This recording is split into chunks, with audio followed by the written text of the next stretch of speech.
dari MDC Jombang, Gus, mengenai miras ini.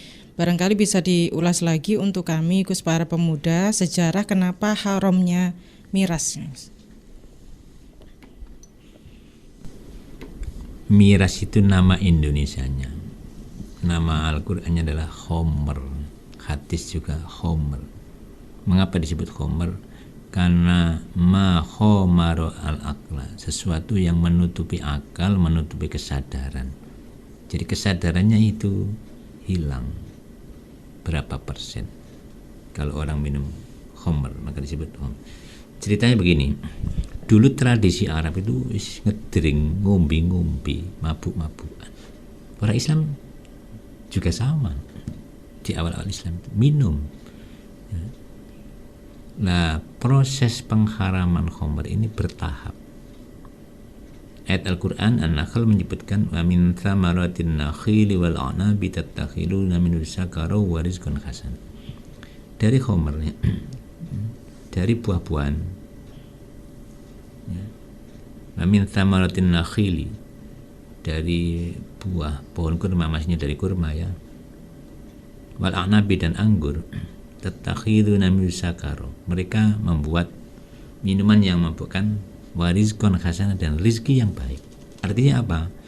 Dari kurma dan anggur ini bisa untuk memabukkan, minuman memabukkan, dibuat untuk minuman memabukkan, juga menghasilkan uang, rizqan hasanah, kalau dijual dengan baik. Itu pertama. Jadi Al-Quran belum menyebutkan haram, masih menjelaskan ada sisi jeleknya sakaron, ada sisi baiknya rizqan hasanah. Tahap kedua sudah mulai menunjukkan mana yang agak baik, mana yang tidak ya. Nah, itu ayat kedua ya. Wa ithmuhuma akbaru min naf'ihima ya. Dosanya dari anggur dan kurma ini ya, dosanya lebih besar daripada manfaatnya. Karena apa? Ya. Memang khamr itu ada manfaatnya. Apa manfaatnya? Yaitu untuk penghangatan tubuh. Kalau kerja luar biasa, orang kerja kalau setelah minum khamr, ada tukang servis minum arak dulu ya. Ada teman dulu pemborong jembatan itu, kalau siang dia panggil kursus yang bersertifikat, kalau malam dia cari tukang las ya, tukang las yang kampungan itu yang murah bayarannya, dia minumi khamr itu. Jadi kerjanya kayak wong ngamuk semalam suntuk tidak tidur. Nah, itu kan ada naf'un, manfaat, tapi dosanya lebih besar ya. Ayat ketiga lebih berat lagi ya, lebih jelas lagi ya. Ketika Abdurrahman bin Auf mengadakan pesta, termasuk Sayyidina Ali diundang, ada minum-minuman keras di situ. Datanglah waktu sholat, Sayyidina Ali didapuk jadi imam. Nah, sholatnya baca Fatihah terus baca Al-Kafirun. Mestinya Al-Kafirun itu bunyi ayatnya adalah a'budu ma ta'budun, aku tidak menyembah Tuhan yang kalian sembah. Lanya hilang sehingga menjadi a'budu ma ta'budun, aku menyembah berhala yang Anda sembah. Korat karit Al-Kafirunnya sehingga turunlah ayat ya, wala taqrabus sholata wa antum sukara ya.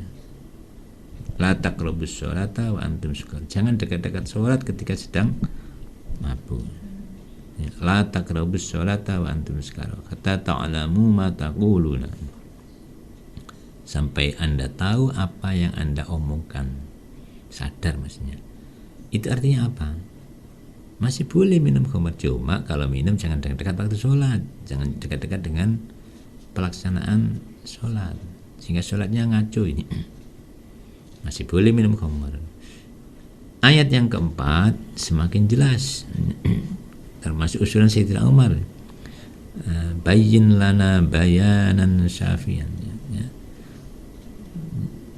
Bilang kepada Rasul, tolong agar Allah jelaskan kepada kami dengan penjelasan yang jelas tentang khamr ini. Dan peristiwa Sayyidina Hamzah yang ngamuk setelah mabuk itu, ngamuk membawa berang atau pedang itu, membabi buta, yang membacoi unta ya. Maka turunlah ayat yang jelas sekali. Innamal khamru wal maisiru wal ansab wal azlamu rijsun min amri syaitan fajtanibuhu. Ya. Juz 7 ini. Ya, Al-Maidah kalau nggak salah ya. Sesungguhnya khamr, wal maisir judi, wal ansab berhala, wal azlam mengadu nasib ya. Rijsun najis bin amali syaitan dari perbuatan syaitan fajtanibu maka jauhi. Sehingga saat itu karena banyak madaratnya merugikan, maka khamr dilarang.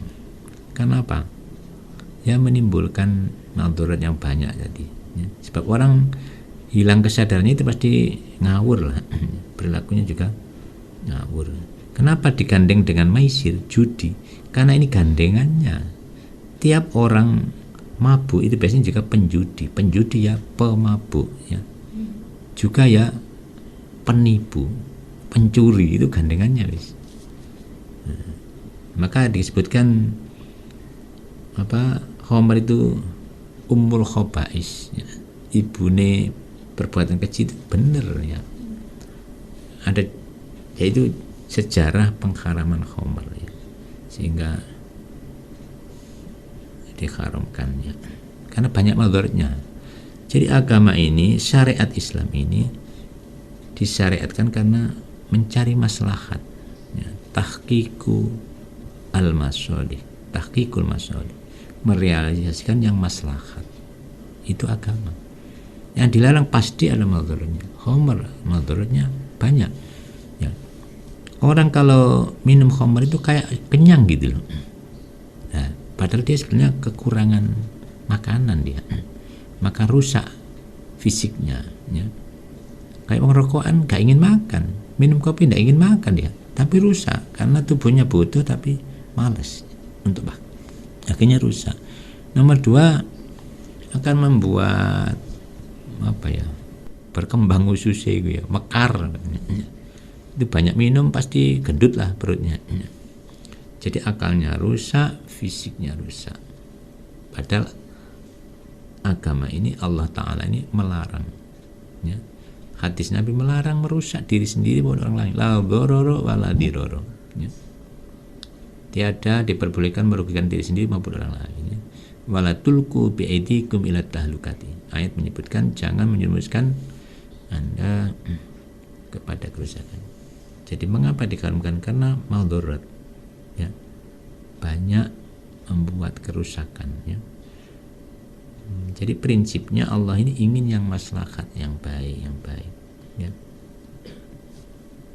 Jadi kunci dari penipuan, pencurian, perzinahan itu diawali dari minum mabuk-mabukan. Nah, kalau sekarang miras mau dilegalkan izinnya, wah ini tambah bahaya nih. Hati-hati nih. Nggak dilegalkan aja banyak pabrik miras, apalagi dilegalkan. Ya kita harus berjuang, berdoa. Mudah-mudahan pemerintah tidak jadi melegalkan perizinan miras.